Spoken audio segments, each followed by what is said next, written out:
Welcome to the NLCC classes Aligarh. स्वागत है आपका एनएलसीसी क्लासेस अलीगढ़ में। जैसा कि हम हर रोज की तरह आज भी हमने दो सब्जेक्ट्स के लिए एक लेक्चर ऑफ सीरीज अपना प्रोग्राम चलाया है, जिसमें हम सीपीसी और बीएनएसएस को हम अल्टरनेट डे बाई डे हम उसको डिस्कस कर रहे हैं। तो आज हमारा जो डे है वो बीएनएसएस का है, जिसमें हम अरेस्ट ऑफ पर्सन चैप्टर 5 पढ़ रहे थे। तो हम चैप्टर 5 को आज डिस्कस करेंगे। जो आगे का छूट रहा है हम उसको पढ़ेंगे, और इसके बाद हमारा जो अल्टरनेट डे रहेगा कल हम उसमें सीपीसी फिर दोबारा से जो आगे का है उसको डिस्कस करेंगे। तो मैं आज कोशिश करूंगा कि ज़्यादा से ज़्यादा आपको अरेस्ट ऑफ पर्सन बता दूं, और चूंकि इन डेप्थ हम बताता हूं तो थोड़ा टाइम लग जाता है और थोड़ा सा वक्त जरूर लगता है, लेकिन आप जब पढ़ लें एक बार आपका कॉन्सेप्ट क्लियर हो जाएगा तो आपको उतनी दिक्कत नहीं रहेगी। ऑलमोस्ट हम इसका कॉन्सेप्ट क्लियर कर चुके हैं। तो आइए हम बात करते हैं अरेस्ट ऑफ पर्सन की, जिसमें हमने सेक्शन 35 को डिस्कस करना है। सेक्शन 35 से लेकर 62 तक, 62 सेक्शन तक ये क्या है, अरेस्ट ऑफ पर्सन का चैप्टर 5 फैला हुआ है। चलिए आज हम बात करते हैं, कोशिश करेंगे ज़्यादा से ज़्यादा पढ़ने की आज, और ज़्यादा से ज़्यादा पढ़ने के लिए हमें थोड़ा सा मेहनत भी करनी, मेहनत के साथ साथ पढ़ेंगे। चलें शुरू करते हैं। देखिए यहाँ पर चैप्टर 5 आपके सामने है, बीएनएसएस का भारतीय नागरिक सुरक्षा संहिता 2023।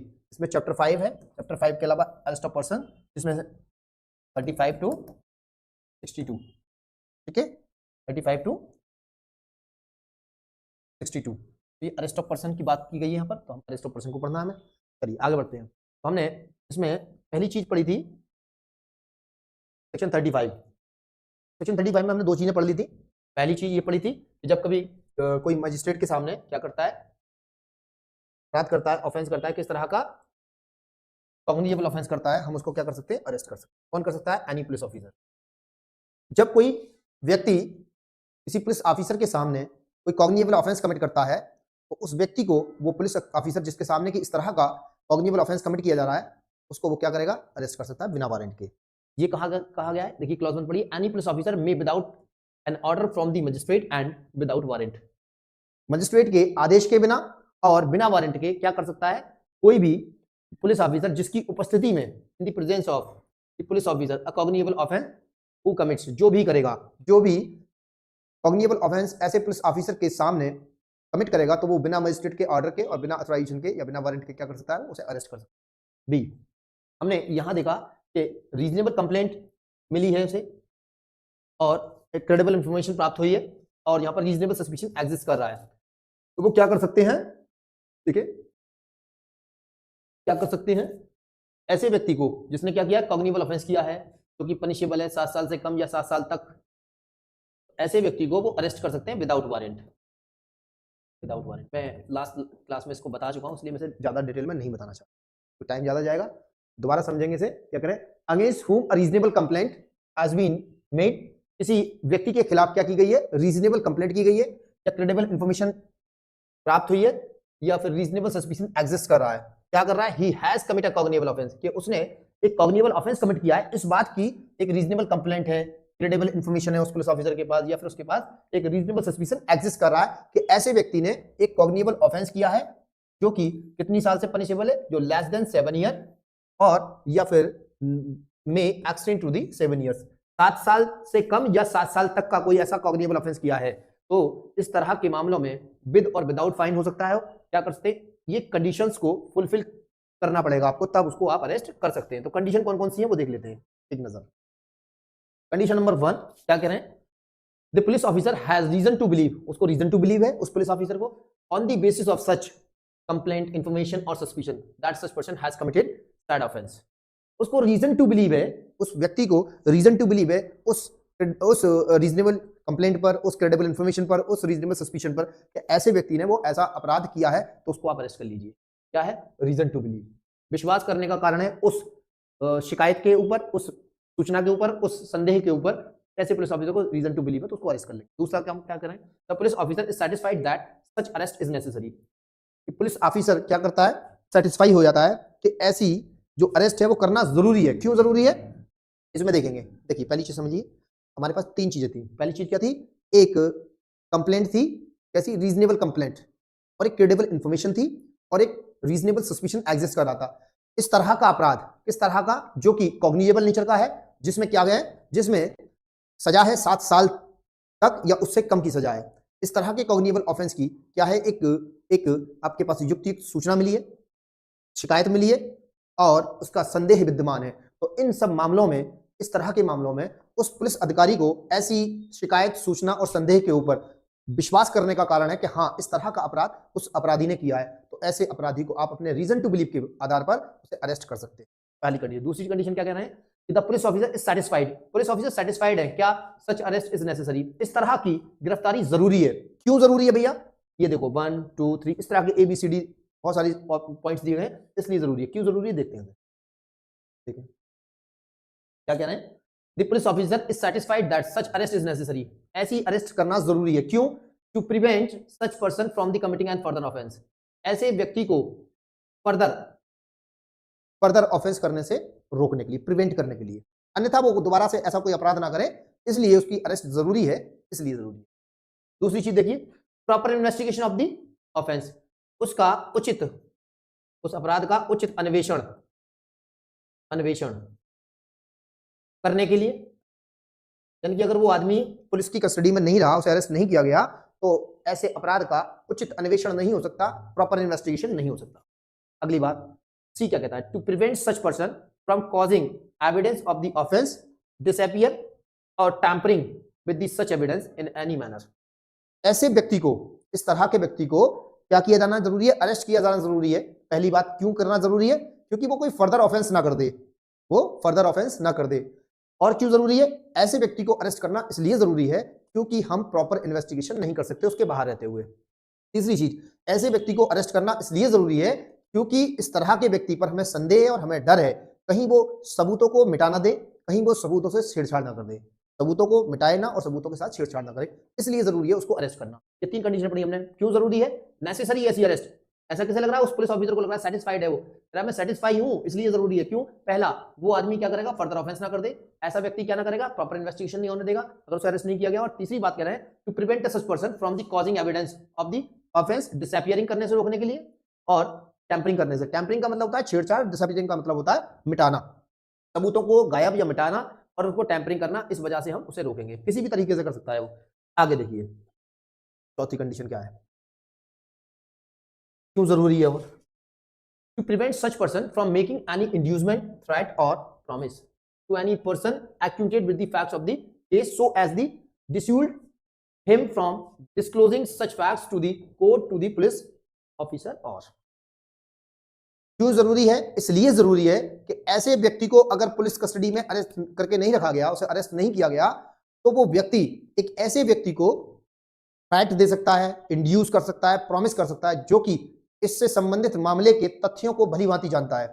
Acquainted with the fact of the case है, एक्वेंटेड का मतलब होता है जानना, भली भांति जानना, उनसे वो परिचित है, इस तरह के मामले के तथ्यों से वो परिचित है वो व्यक्ति। और उसके परिचित होने की वजह ये है, कि अगर वो परिचित है तो वो क्या करेगा, या तो वो कोर्ट को बताएगा या फिर पुलिस को बताएगा। वो पुलिस को ना बताए और कोर्ट को ना बताए, इसीलिए वो व्यक्ति क्या कर रहा है, ऐसे व्यक्ति के लिए इंड्यूस कर रहा है, थ्रेट कर रहा है और प्रॉमिस कर रहा है, उसको डरा धमका रहा है या उसे कोई लालच दे रहा है कि तुम ऐसा मत करना, मैं तुम्हें क्या दूंगा, 100 रुपए या 1000 रुपए या 10,000 रुपए दूंगा, इस तरह की उसे लालच दे रहा है, उसे प्रॉमिस कर रहा है वो बेसिकली।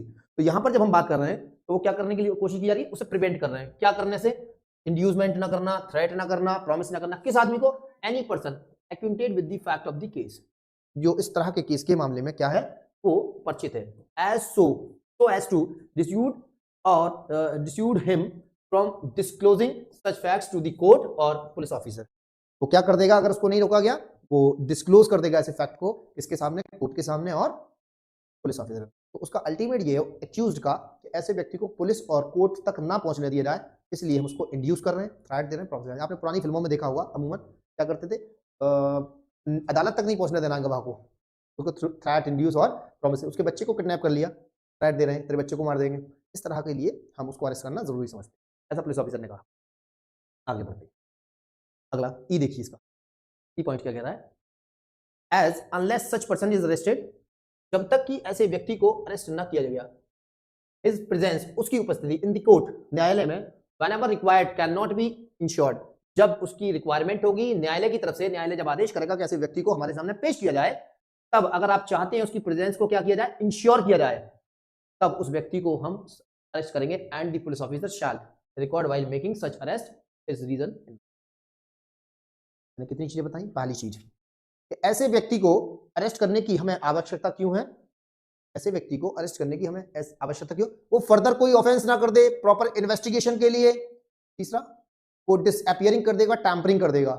चौथा, वो व्यक्ति इंड्यूस करेगा, थ्रेट करेगा, प्रॉमिस करेगा ऐसे व्यक्ति को जो कि केस के मामले के फैक्टों को जानता है, जो क्या कर सकता है, कोर्ट को बता सकता है, पुलिस को बता सकता है। पुलिस और कोर्ट में ना पहुंचे ऐसा व्यक्ति, इसीलिए अक्यूज पर्सन क्या कर रहा है? थ्रेट, प्रॉमिस और इंड्यूस कर रहा है। तो उसके इंड्यूस करने से, थ्रेट करने से और प्रॉमिस करने से पहले हम उसको रोकेंगे अरेस्ट कर। लास्ट क्या कह रहा है? ऐसे व्यक्ति को अगर अरेस्ट नहीं किया गया, ऐसे व्यक्ति को अगर गिरफ्तार नहीं किया गया, तो जब जब कोर्ट को आवश्यकता होगी कि उसको कोर्ट में लाकर हाजिर किया जाए, उसकी प्रेजेंस को इंश्योर करने के लिए हमें मजबूरी में उसे अरेस्ट करना पड़ेगा। और ध्यान रहे, किसी भी दशा में, किसी भी वजह से अगर आपने, किसी भी नेसेसिटी की वजह से अगर आपने उसको अरेस्ट किया है, तो अरेस्ट करने की जो वजह है, जो नेसेसिटी का कारण है, जो नेसेसिटी का रीजन है, ऐसे रीजन को ऐसा पुलिस ऑफिसर जो अरेस्टिंग अथॉरिटी है वो क्या करेगा? उनको रीजन को राइटिंग में रिकॉर्ड करेगा। रीजन राइटिंग देखिए ये कहना है last line, and the police officer shall record while making such arrest his reason in record in writing. ऐसे रीजंस को आपको राइटिंग में रिकॉर्ड करना पड़ेगा। ठीक है, अगर आपने अरेस्ट किया है, किस वजह से किया, क्या ऐसी वजह है आपके पास, उसके वजह को आप लिख आगे बढ़े। तो प्रोविजो क्या कह रहा है? प्रोविजो देखो, provided that a police officer shall in all cases where the arrest of a person is not required, अगर रिक्वायर्ड नहीं है, जरूरत नहीं है, आवश्यकता नहीं है उसके अरेस्ट करने की, under the provision of this subsection record the reason in writing for not making the arrest. देखो भैया, अगर आपको जरूरत है, रिक्वायर्ड है, कोई नेसेसिटी है, आपने अरेस्ट कर लिया, तो उस नेसेसिटी की वजह को, जो वजह है आपकी नेसेसिटी की, उस वजह को आप राइटिंग में रिकॉर्ड कर लीजिए कि हमने साहब इसलिए अरेस्ट किया इस आदमी को। और अगर आप उसको अरेस्ट नहीं कर रहे हैं या उसको छोड़ दे रहे हैं आप, तो ठीक है, बहुत अच्छी बात है, तो उसके ना अरेस्ट करने की वजह को भी लिख दीजिए। यही कह रहा है प्रोविजन, चाहे अरेस्ट करो चाहे उसे अरेस्ट ना करो, दोनों ही केसेस में आपको क्या करना होगा? अपने अरेस्टिंग के रीजन और या फिर जिसमें मामले में आप अरेस्ट नहीं कर रहे हैं उसमें उसके ना अरेस्ट करने के रीजंस को रिकॉर्ड करना पड़ेगा। आगे बढ़ते हैं। हमने दोबारा से देखो, इसको पीछे में दिखा दूं क्योंकि यहाँ कंफ्यूजन ना हो एबीसी में। देखो ये दो तरह के मामले चल रहे हैं कि जो इन्होंने कैटेगराइज किया है, उसमें कंफ्यूजन है। देखो क्लॉज 1 का हम ए पढ़े, बी पढ़े, फिर बी में क्या हो गया? ये सब सेक्शन हो गए 1 2, तो हमने 1 पढ़ा, फिर 2 में देखो और सब सेक्शन हो गए 1 2 A B C D E 5 कर दिया। इसके बाद देखो फिर सी शुरू हुआ, ठीक है ना? तो ए और बी, अब मेन जो पार्ट है वो चल रहा है, बी पे आते हैं, यहाँ पे सी पे आते हैं। क्या कह रहे हैं? कंफ्यूज नहीं होना यहाँ पे, ठीक है? आप जब डायरेक्ट देखेंगे, ये डायरेक्ट है आपके सामने जो मैं बोर्ड पे चल रहा है, डायरेक्ट है, लेकिन आप जब डायरेक्ट देखेंगे, आप डायरेक्ट है आपके पास, तो देखिए उसमें आप सब आपको दिखेगा। तो देखिए क्या करें, against whom credible information has been received that he has committed a cognizable offense punishable with imprisonment for a term which may extend to more than 7 years। ये एक और करने वाली, more than 7 years, more than 7 years।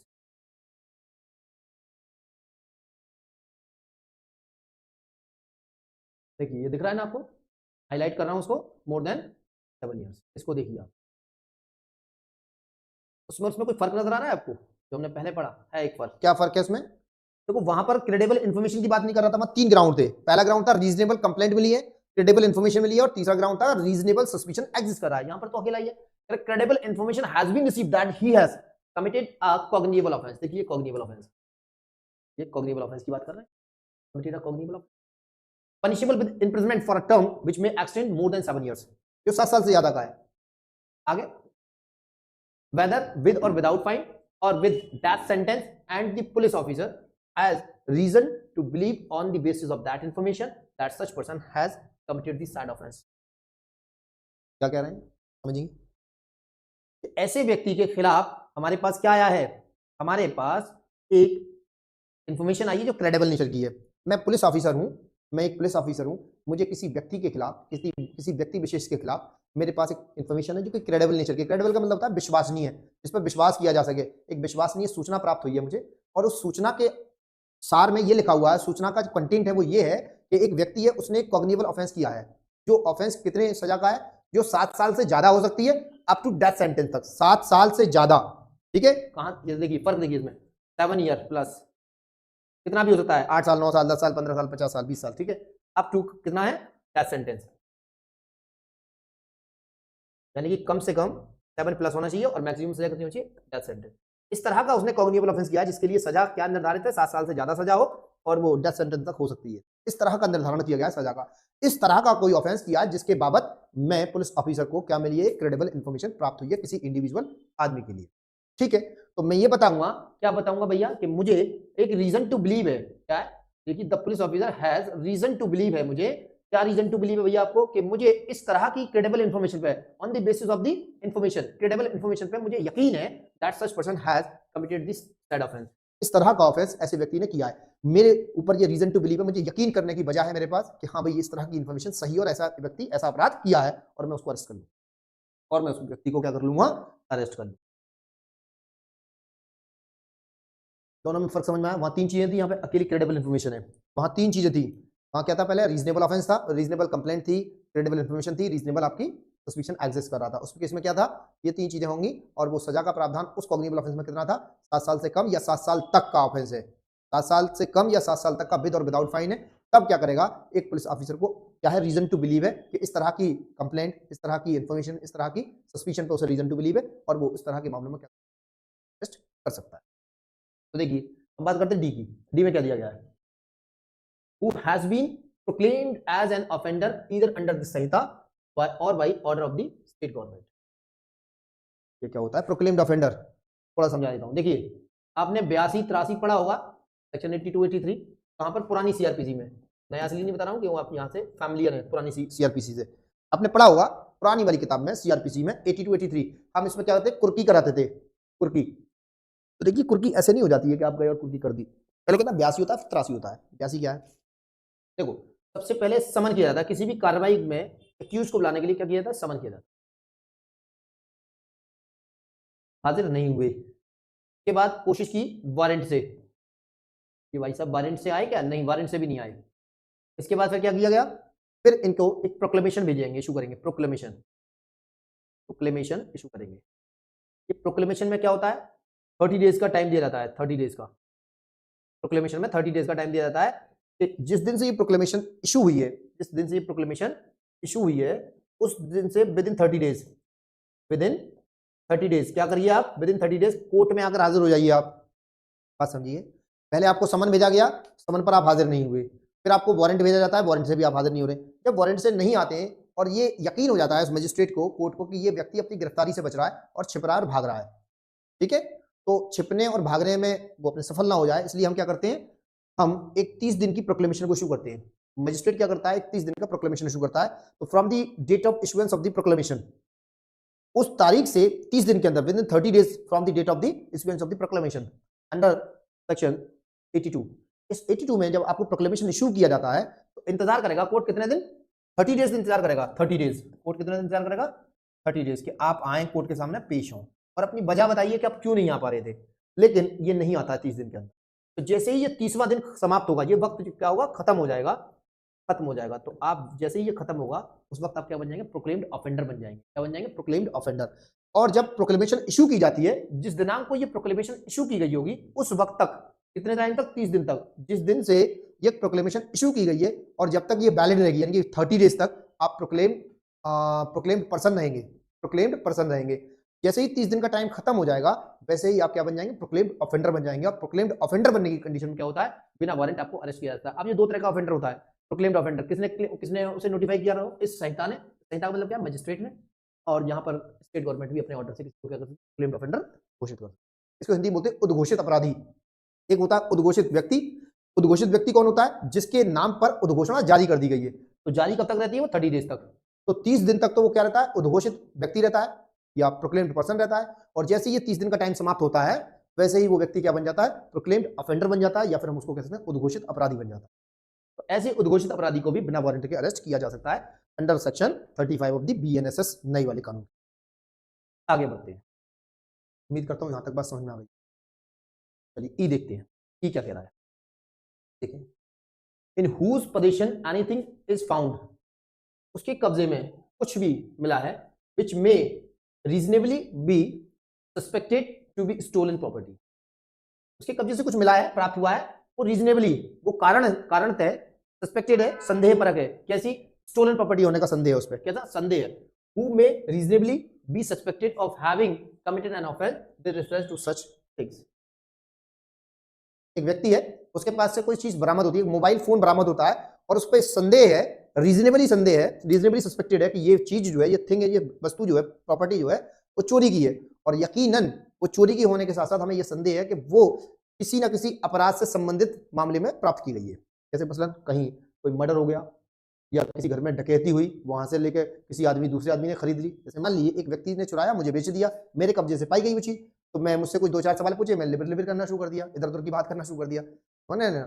तो इसमें समझने में ये है कि आपने जब सवाल इधर उधर के बताए तो यकीन मानिए मेरे पास चोरी, तो मैंने तो चोरी नहीं की थी, लेकिन मैंने चोरी की चीज खरीदी थी, लेकिन मेरे पोजीशन से प्राप्त की गई है, मेरे पोजीशन से तो रिकवर किया गया है, तो यकीन मानिए मैं किसी ना किसी से जुड़ा हुआ हूँ। किससे जुड़ा हुआ हूँ? उस असली चोर से जुड़ा हुआ हूँ। तो उस ऑफेंस से जुड़ने की वजह से मुझे भी मेरे कब्जे से अगर स्टोलन प्रॉपर्टी प्राप्त होती है तो मुझे भी क्या किया जाता है? अरेस्ट किया जाता है बिना वारंट। देखिए ध्यान रहे, रीजनेबली सस्पेक्टेड होनी चाहिए, रीजनेबली सस्पेक्टेड होनी चाहिए वो प्रॉपर्टी, हमें यकीन होना चाहिए, पूरे यकीन के साथ कह रहे हैं कि ये संदेह है हमें इस प्रॉपर्टी का, ये कैसी प्रॉपर्टी हो सकती है? चोरी की प्रॉपर्टी हो सकती है। आगे बढ़ते हैं, देखिए अगला point F, who obstructs police officer, obstruct कहते हैं बाधा डालना, रुकावट, रुकावट या बाधा, ऑब्स्टिकल क्रिएट करना, ऑब्स्ट्रक्शन क्रिएट करना। अ police officer while in execution of his duty, वो अपनी ड्यूटी को एक्सरसाइज कर रहा है, एग्जीक्यूट कर रहा है, who has escaped or attempts to escape from lawful custody or from lawful custody और अगले पेज पे देखिए क्या है, और लास्ट के बाद में लास्ट पॉइंट है, देखिए who obstruct a police officer, police officer के मामले में रुकावट डाल रहा है, कैसी? वो एग्जीक्यूशन कर रहा है अपनी ड्यूटी का, ड्यूटी कौन सी कर रहा था? वो क्या कर रहा? who has escaped or attempts to escape from lawful custody, ऐसा व्यक्ति जो पुलिस ऑफिसर के जो ड्यूटी है वो अपनी ड्यूटी कर रहा है, उसमें आप कोई ऑब्स्टेकल क्रिएट कर रहे हैं। मिसाल के तौर पर पुलिस ऑफिसर कोई अपनी ड्यूटी को अंजाम दे रहा है, आपने उसे रोक दिया, वो अपनी ड्यूटी नहीं करने दिया, तो वो आपको पकड़ लेगा बिना वारंट के, इसमें दिक्कत ही क्या है? और दूसरी बात क्या कह रहे हैं? वो एस्केप कर रहा है, एस्केप यानी कि फरार हो गया है, या वो फरार होने की कोशिश कर रहा है, कहां से? लॉफुल कस्टडी से। ऐसा होता है ना, कभी कभी पुलिस ऑफिसर कोर्ट में लेके जा रहे हैं पेश करने के लिए आदमी को जो एक्यूज्ड है, तो वो भाग गया उस कस्टडी से, भागने की कोशिश कर रहा है, तो उसको आप बिना वारंट के अरेस्ट कर सकते हैं, ठीक है? एस्केप्ड और attempt to escape from the lawful custody. D, who is reasonably suspected for being a deserter from the any of the armed forces of the union। deserter समझते हैं? reasonably suspected being a deserter, deserter कहते हैं भगोड़ा, भगोड़ा समझते हैं ना?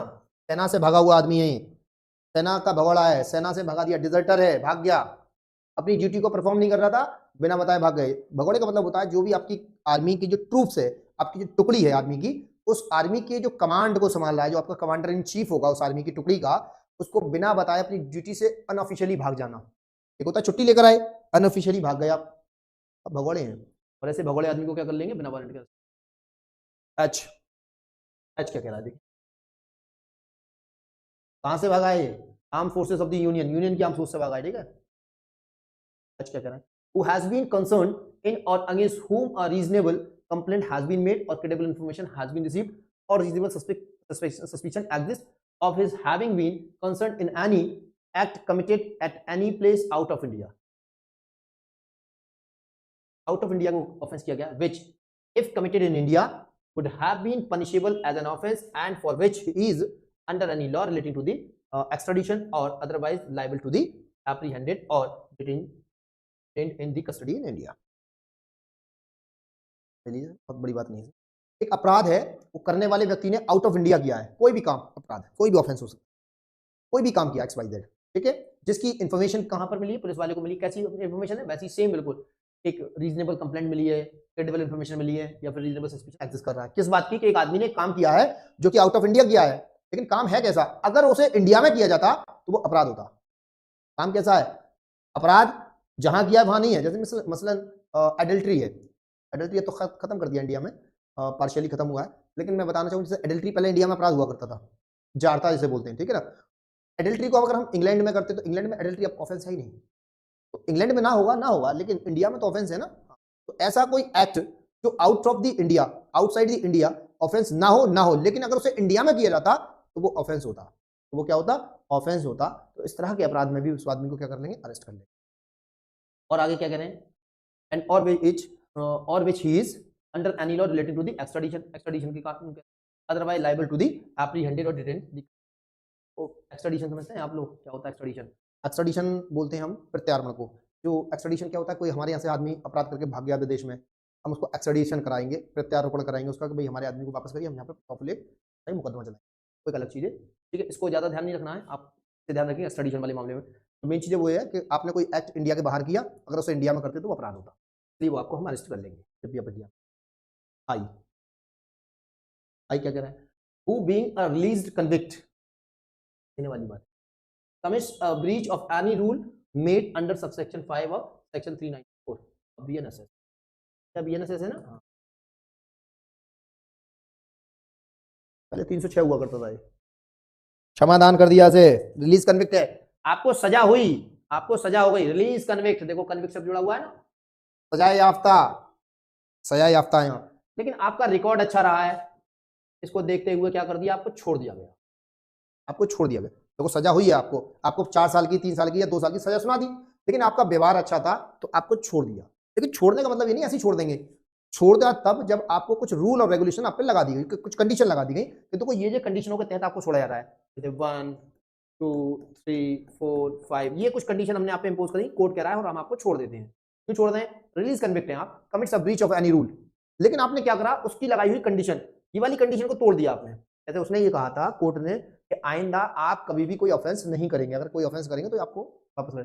मान लीजिए इन्होंने क्या करा, कोई ऐसे ही शर्त को तोड़ दिया, तो जैसे ही शर्त तोड़ेंगे आप, आपको क्या करेंगे, देखो breach of any rule made under subsection 5 of, ये इसमें बताया गया है इस वाले सेक्शन में 394 के क्लॉज 5 में कि आपको छोड़ा जाएगा और कौन कौन सी शर्तें लगाई जाएंगी। आपने क्या करा, वो शर्तें तोड़ दी, उनमें से एक या एक से ज्यादा शर्तें तोड़ दी। तो जब शर्तें तोड़ी तो आपको क्या कर लिया जाएगा, विदाउट वारंट फिर से कर लिया जाएगा, अरेस्ट करके फिर जेल पहुंचा दिया जाएगा, जाओ सजा भुगतो। जब आपको छोड़ा इसलिए था कि आपकी सजा तो आपको दे दी हमने, लेकिन आपका आचरण अच्छा रहा, आपका बिहेवियर अच्छा रहा, आपका कंडक्ट अच्छा रहा, ठीक है हम आपको क्या करते हैं, रिलीज कन्विक्ट के तौर पे छोड़ देते हैं। लेकिन कुछ शर्तें रहेंगी, शर्तों को मानना पड़ेगा, शर्तों को फॉलो करते रहोगे, बाहर रहोगे। जैसे ही शर्तें तोड़ दोगे आपको फिर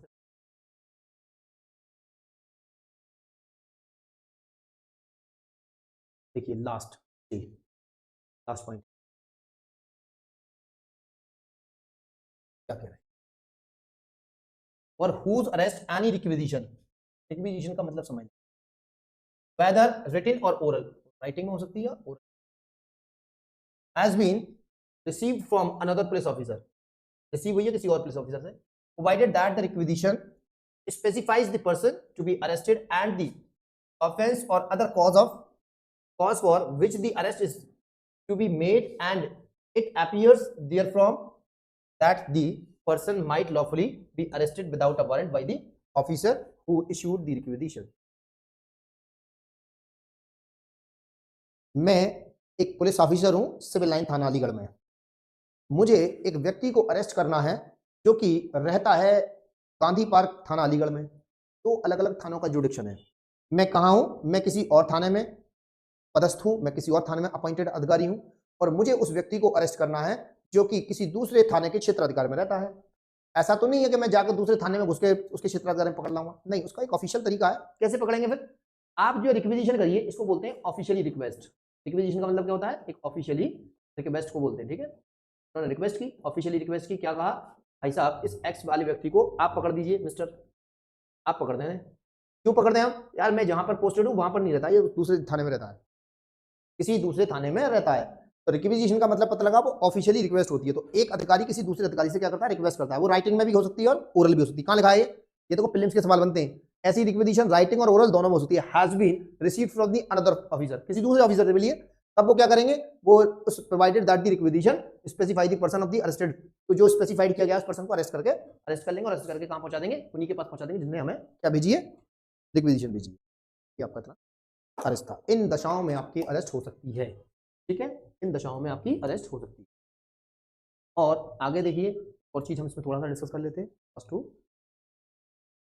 लगे हाथ, क्या करें, subject to the provision of the section 39, section 39 के अप्लाई भी पढ़ेंगे क्या है, no person concerned in a non-cognizable offense or against whom a complaint has been made or credible information has been received or reasonable suspicion exists of his having so concerned shall be arrested except under the warrant or order of the magistrate.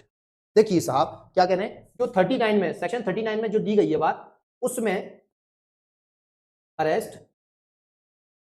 किया जा सकता है, लेकिन यहां नहीं कर सकते। क्यों नहीं कर सकते? अरे यार ये नॉन कॉग्निएबल मामला है ना, नॉन कॉग्निएबल। कॉग्निएबल होता तो बिना वारंटी के अरेस्ट कर लेते। तो जितने भी नॉन कॉग्निएबल केसेस होते हैं उनमें आप बिना वारंटी के या बिना मजिस्ट्रेट के अथॉराइजेशन के अरेस्ट नहीं कर सकते, चाहे आपको कोई क्रेडिबल इन्फॉर्मेशन मिली हो, चाहे आपको कोई रीजनेबल सस्पिशन हो, चाहे रीजनेबल इन्फॉर्मेशन कंप्लेंट हो। तो आपको क्या करना है, आपको उसमें नॉन कहां दिया गया है, वो सेक्शन 39 में दिया गया है। 39 क्या है? 39 में कुछ नहीं बताता। 39 ये बताता है कि जब कभी भी किसी मामले में पुलिस अधिकारी नॉन कॉग्निएबल ऑफेंस में अगर आपसे क्या कहेगा, नाम पूछे, पता पूछे, तो आपको नाम और पता बताना पड़ेगा। अगर नाम और पता नहीं बताएंगे तो आपको अरेस्ट कर लेंगे, या आपने गलत बताया तो तब भी।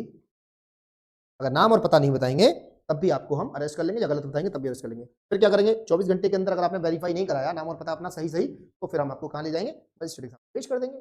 जाना है फिर आप जाने, जमानत पे छोड़ेंगे आपको, हम आपको अरेस्ट कर लेंगे। आगे देखिए, अभी हम इसे और पढ़ लेंगे 39 को। तो क्लॉज 3 देखते हैं। क्लॉज 3 क्या कह रहा है, देखिए, the police officer shall, in all cases where the arrest of the person is not required under subsection 1, issue notice directing the person against whom a reasonable complaint has been made or credible information has been received or reasonable exists that he has committed a cognizable offense to appear before him or at such other place as may be specified in the notice। क्या कह रहे हैं, देखो इस मामले में आपने cognizable offence के मामले में आपने अरेस्ट नहीं किया उस आदमी को, नहीं किया तो रीजन रिकॉर्ड करो, रीजन रिकॉर्ड करो क्यों नहीं अरेस्ट किया आपने। ठीक है, अरेस्ट नहीं किया तो फिर अरेस्ट की जगह पे क्या करेंगे, पहले होता था तो 41A का नोटिस होता था, 41A में नोटिस दिया जाता था, ये नहीं दिया जाता था, यस दिया जाता था। अब वो 41A को खत्म करके कहां नोटिस दिलवा रहे हैं, इसको तो खत्म कर दिया, कह रहे हैं यहां नोटिस दो, 35 के क्लॉज 3 में नोटिस दीजिए आप, ये तो कह रहे हैं नोटिस देना पड़ेगा आपको। तो नोटिस दीजिए, तो आपको 161 का बयान होता था ना, 161 का बयान होता, तो उसमें लिखा होगा फला फला तारीख में फला फला टाइम पे आपको थाने आना है, थाने आकर क्या करिए, अपनी हाजिरी सुनिश्चित कराइए और जो भी पूछ रहा है बताइए सही से, ठीक है। या फिर वो जगह पर आइए जिस जगह को हमने उस नोटिस में लिखा है, थाने आना जरूरी नहीं, जो कह रहे हैं ना, क्या कह रहे हैं, बिफोर हिम और at such place, such other place as may be specified in the notice, जैसा कि नोटिस में लिख दिया गया है। अगर नहीं लिखा गया तो थाने आ जाइए, और लिखा गया कोई स्पेसिफाइड जगह लिखी गई वहां पहुंच जाइए। आपको अरेस्ट नहीं कर रहे हैं ना, आपको अरेस्ट नहीं किया, हमने रीजन रिकॉर्ड कर लिया, फिर क्या करेंगे, एक नोटिस दे देंगे आपको। पहले 41A में दिया जाता था पुरानी सीआरपीसी में, अब कहां पे दे रहे हैं, अब 35 के क्लॉज 3 में आपको नोटिस दे रहे हैं। नोटिस इस बात का दे रहे हैं कि आप वक्त वक्त पर जब भी आपको बुलाया जाएगा आप क्या करेंगे, आप थाने आएंगे या फिर उस स्पेसिफाइड जगह पर आएंगे जहां पर नोटिस में हमने बता दिया गया, और आकर अपनी बात जो भी आपसे पूछा जाएगा वो आप बताएंगे। इसको हम बोलते हैं 160 का बयान। ठीक है, आगे बढ़िए। क्लॉज 4 क्या करें, clause 1, where such a notice is issued to any person it shall be the duty of that person to comply with the terms of the notice. अरे जिस आदमी को नोटिस दिया गया, जिस व्यक्ति को, वो कंप्लाई करेगा, उसकी ये जिम्मेदारी है, क्या है, ड्यूटी है, और ये ड्यूटी है। नोटिस आपका इशू हो गया आपके खिलाफ, मैं एक अपराधी हूं किसी मामले का, पुलिस ने मुझे अरेस्ट नहीं किया, अरेस्ट न करने की बजाय लिखी, बजाय लिख के मुझे नोटिस दे दिया। अब नोटिस तो दे दिया पुलिस ने, तो मेरी एक जिम्मेदारी है, एक लीगल ड्यूटी बन जाती है कि मैं उस नोटिस को कंप्लाई करूं, जैसी शर्तें दी गई उस शर्तों को कंप्लाई करूं। कंप्लाई ना करूंगा तो क्या दिक्कत हो जाएगी, तो बता रहे कंप्लाई ना करने की वजह अरेस्ट कर लिए जाओगे। Where such person complies and continues to comply with the notice, मानते रहो उसकी बात को आगे भी और कंप्लाई करते हो, कंप्लाई और continuously comply. He shall not be arrested in respect of the offence referred to in the notice unless for reason to be recorded the police officer is of the opinion that he is ought to be arrested। अगर उस police officer को लगता है कि वो बराबर जो notice भेजा है हमने उसको कंप्लाई कर रहा है, कंप्लाई करता रह रहा है, ठीक है, उसे अरेस्ट मत करना। लेकिन अगर पुलिस ऑफिसर को लगता है कि उसको अरेस्ट करिए बिना काम नहीं चलेगा, ought to be arrest, तो उसको अरेस्ट करिए। किसे लगता है, पुलिस ऑफिसर को, unless for reason to be recorded, reason record करने पड़ेंगे, बताएं क्या क्यों लग रहा है आपको, the police officer is of the opinion, उसकी ओपिनियन में लग रहा है that he ought to be arrested, उसको अरेस्ट कर लेना चाहिए, तो फिर अरेस्ट कर लीजिए। लेकिन ध्यान रहे, अगर वो कंप्लाई जनरल केसेस में नहीं होता है, कंप्लाई कर रहा है, कंप्लाई करता आ रहा है, तो उसको अरेस्ट मत करिए। लेकिन ठीक है, आपको लग रहा है कि भाई नहीं अरेस्ट करना जरूरी है और मेरी ओपिनियन ये है कि अरेस्ट किया जाना चाहिए, तो कर लीजिए आप अरेस्ट। लेकिन ऐसा अरेस्ट करने से पहले आपको रीजन रिकॉर्ड करने पड़ेंगे। Clause 6 where such person at any time fails to comply, any time fails to comply with the terms of the notice or is unwilling to identify himself, the police officer may, subject to such orders as may have been passed by a competent court in this behalf, arrest him for the offence mentioned। Comply नहीं करोगे हम arrest कर लेंगे आपको, arrest कर लो, बात खत्म हो गई। नोटिस की जो टर्म्स एंड कंडीशन है उनको नहीं मानेंगे आप, तो हम अनविलिंग टू आइडेंटिफाई हिमसेल्फ, अपने आप को नहीं बताएंगे, जो पूछा जा रहा है आपसे नहीं बता रहे हैं, ठीक है, हम आपको कर देंगे, अरेस्ट कर लेंगे, बात खत्म हो गई, आगे बढ़िए। क्लॉज 7, लास्ट क्लॉज है इसका 7वां। क्या कह रहे हैं देखें, no arrest shall be made without prior permission of an officer not below the rank of the deputy superintendent. एक चीज ध्यान रखिएगा, ये नया जोड़ा गया है, न्यू ऐड किया गया, पुरानी सीआरपीसी में ये सब चीजें नहीं थी। क्या कह रहे हैं, देखो कोई भी अरेस्ट नहीं की जाएगी नॉर्मली, किस मामले में, विदाउट प्रायर परमिशन, बिना प्रायर परमिशन के अरेस्ट नहीं किया जाएगा, किन मामलों में, of an officer not below the rank of the DSP, DSP समझे, deputy superintendent of police, CO बोल देते हैं हम, CO, in case of an offence which is punishable for imprisonment of not less than 3 years, 3 साल से कम के मामलों में, 3 साल से कम के मामलों में, and such person is inform, वो शिथिल है, अंग विकार है, इन्फॉर्म है, वो इन्फॉर्मिटी है उसके अंदर, is above 60 year of age, समझ लीजिए, बहुत आसान है, कुछ नहीं है। एक व्यक्ति है जो इन्फॉर्म है, अंग शिथिल हो गया, उसका इन्फॉर्मिटी है उस आदमी के अंदर, तो प्रॉपर एकदम नॉर्मल नहीं है वो, ठीक है, इन्फॉर्मिटी है उसके अंदर, या एक व्यक्ति है जिसकी एज 60 साल से ज्यादा है, सीनियर सिटीजन है, अगर उन दोनों से, इन दोनों में से किसी से या दोनों से क्या हो जाता है, कोई अपराध हो जाता है, कोई घटना घटित हो जाती है, कोई एक्ट ऐसा हो जाता है जो ऑफेंस की श्रेणी में आता है, और वो ऑफेंस 3 साल से कम की सजा से पनिशेबल है, तब इस तरह के मामलों में पुलिस ऑफिसर सीधे तौर पर अरेस्ट नहीं कर सकते जब तक कि प्रायर परमिशन किससे नहीं ले लेंगे, डीएसपी साहब से प्रायर परमिशन नहीं ले लेंगे, यानी कि सीओ साहब से, डिप्टी सुपरिटेंडेंट ऑफ पुलिस इसमें प्रायर परमिशन देंगे, देन आफ्टर तभी किसी इन्फॉर्म या किसी 60 साल से ज्यादा के बुजुर्ग को आप अरेस्ट कर सकते हैं in the case of punishable below the 3 years, less than 3 years, 3 साल से कम की सजा वाले मामलों में आप सीधे तौर पर अरेस्ट नहीं कर सकते। अगर आपको अरेस्ट करना है ऐसे मामलों में तो आप पहले अपने डीएसपी पास जाइए, माननीय पुलिस वाले साहब, पुलिस ऑफिसर से कहा जाएगा, पुलिस ऑफिसर आप जाइए अपने डीएसपी के पास, डीएसपी से पहले प्रायर परमिशन लीजिए और वो परमिशन दे देंगे, देन आफ्टर तभी आप इस तरह के मामलों में इन्फॉर्म या किसी 60 साल से ज्यादा के व्यक्ति को अरेस्ट कर सकते हैं, जनरली आप उन्हें अरेस्ट नहीं कर सकते। ये हमारा पूरा देखो, जैसा कि हम देख रहे हैं पुरानी वाली सीआरपीसी 40 आता है ना, 41 पूरी पुरानी सीआरपीसी आ गई, 1 पुलिस में अरेस्ट विदाउट वारंट, सेम सी चीजें हैं, कुछ है नहीं ज्यादा, थोड़ी बहुत फर्क। इसके बाद आपका ये अवनीश कुमार की आप देख सकते हैं लैंडमार्क मेंस में, जब तो देख लेंगे, लैंडमार्क जजमेंट है, इसमें अरेस्ट की गाइडलाइन दोबारा से बताई गई, किन किन मामलों में कब कैसे अरेस्ट किया।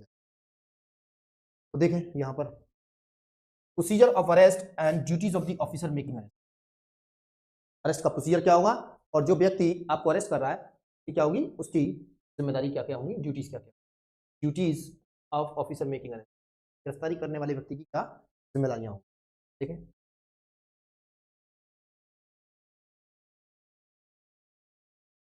Every police officer while making an arrest shall, जब अरेस्ट कर रहा हर पुलिस वाला क्या करेगा,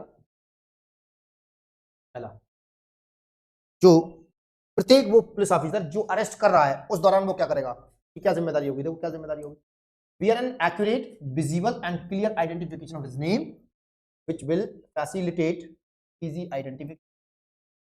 आपने देखो पुलिस ऑफिसर को वर्दी पहने होते हैं, बैच लगा होता है, यहाँ पे लगा होता है नाम का बैच, टोपी लगी होनी चाहिए, we are an accurate, visible and clear identification, अपने आइडेंटिफिकेशन को विजिबल और एक्यूरेट रखिए, ठीक है, क्लियर तौर पर आइडेंटिफिकेशन, जिससे क्या हो सके, his name which will facilitate easy identification, आपका नाम को वो देखकर आपको आइडेंटिफाई कर सके आप कौन साहब है, ठीक है ना।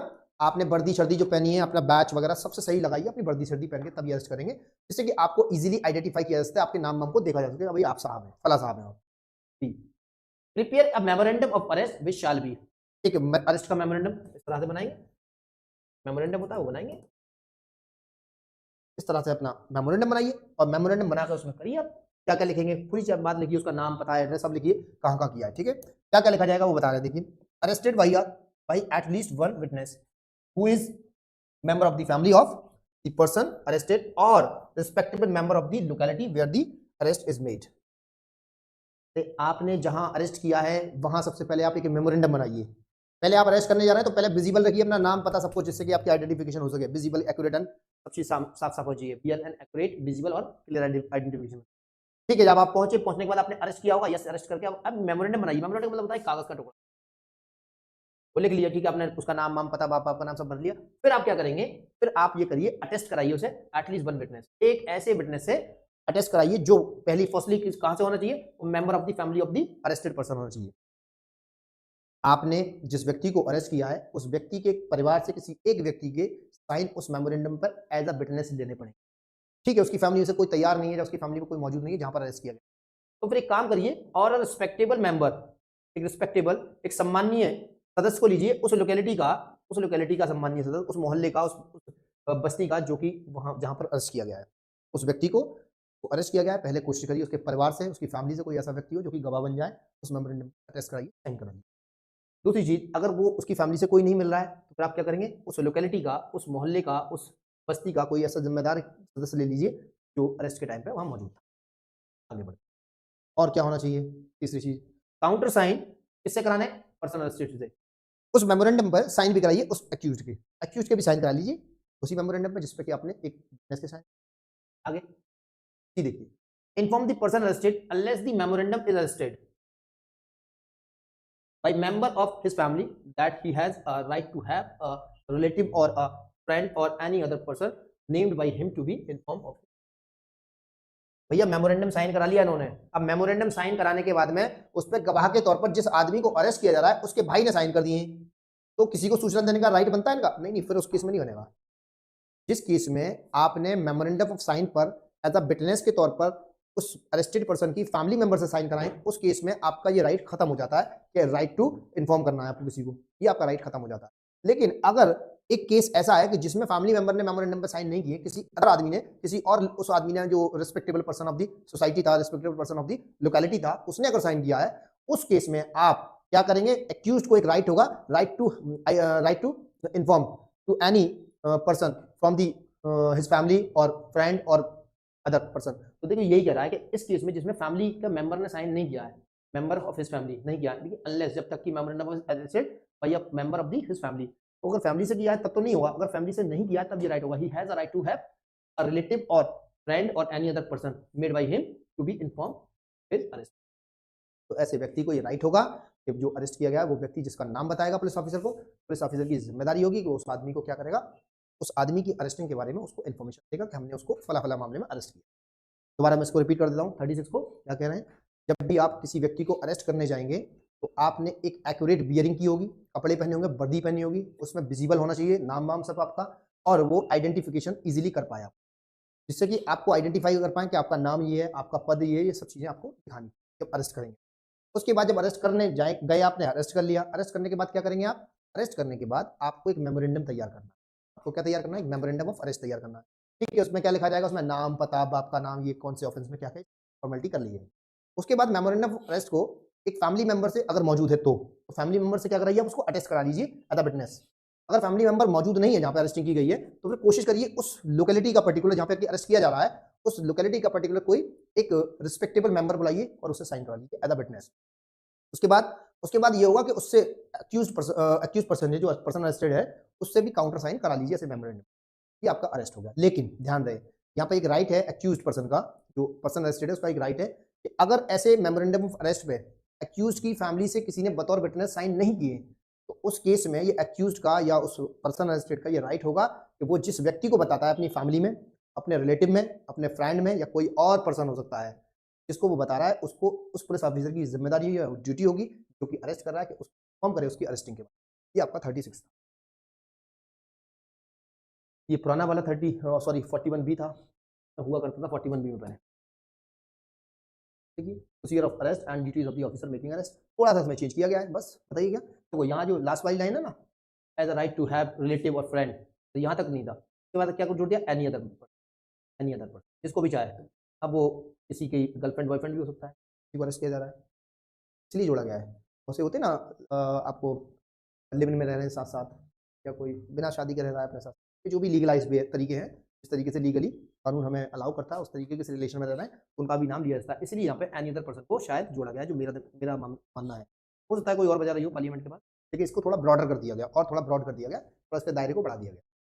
तो हमने देखा ये बस एक ही चेंज है, बाकी और कोई चेंज नहीं है, बाकी सब एज इट इज है। देखिए आप काउंटर साइन करेंगे, एक कम से कम एक गवाह से साइन कराएंगे, चाहे वो आपकी फैमिली से हो चाहे लोकेलिटी का हो आदमी, ठीक है। इसके अलावा प्रिपेयर करेंगे एक मेमोरेंडम, आपको bear an accurate visible and clear identification which will be facility to identify. ठीक है, इस तरीके की चीज़ें आप के अलावा जो कल पढ़ेंगे साबन तो हम कल देखते हैं। यहाँ तक आपको मैंने दो बड़े बड़े सेक्शन थे वो दोनों आपके पढ़ाए आज। उम्मीद करता हूँ आपको मेरा सेशन पसंद आया होगा।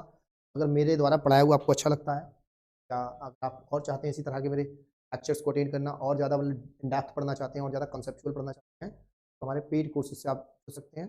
जुड़ने का तरीका सिंपल ही है।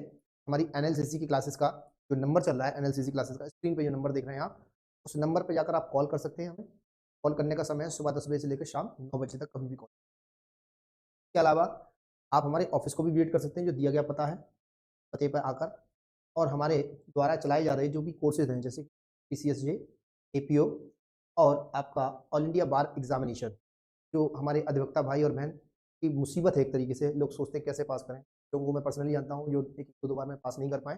परेशान ना हो, हमसे जुड़ें, आपका अच्छा अनुभव रहेगा जुड़ने में हमसे और निश्चित ही आपको सफलता मिलेगी। साथ ही साथ आप एक और चीज़ मैं आपको बता दूँ, हम 10 फरवरी से 10 फरवरी से हम क्या कर रहे हैं, एक राजस्थान के लिए कॉम्प्रिहेंसिव एक बैच चला रहे हैं। राजस्थान की प्रिपरेशन के लिए कॉम्प्रिहेंसिव बैच है जिसमें हमने टोटल 15 सीट्स रखी हैं। हम इसमें सिर्फ 15 एडमिशन लेंगे जिसमें हम आपको प्रीलिम्स से लेकर मेंस और इंटरव्यू तक हम आपकी तैयारी कराएंगे, जिसमें हमारी टीम 1 टू 1 करके आपको तैयारी कराएगी। तो लेट ना करें, 10 फरवरी को हमारा नया बैच शुरू होगा, तो आप जुड़ सकते हैं उस बैच से और उससे फ़ायदा ले सकते हैं। अगर किसी तरह की कोई आपको डाउट या क्वेरी है मेरे पढ़ाए हुए में या कुछ नहीं आया तो कमेंट बॉक्स खुला हुआ है, आप से पूछ सकते हैं कि क्या दिक्कत है। और अगर मेरा सेशन पसंद आया तो हमारे चैनल को सब्सक्राइब करिए और जो बेल आइकन है उसे दबा दीजिए और उस पर ऑल पे जाकर क्लिक कर दिया, शेयर करिए हमारे सेशन को अपने दोस्तों में और लाइक करिए।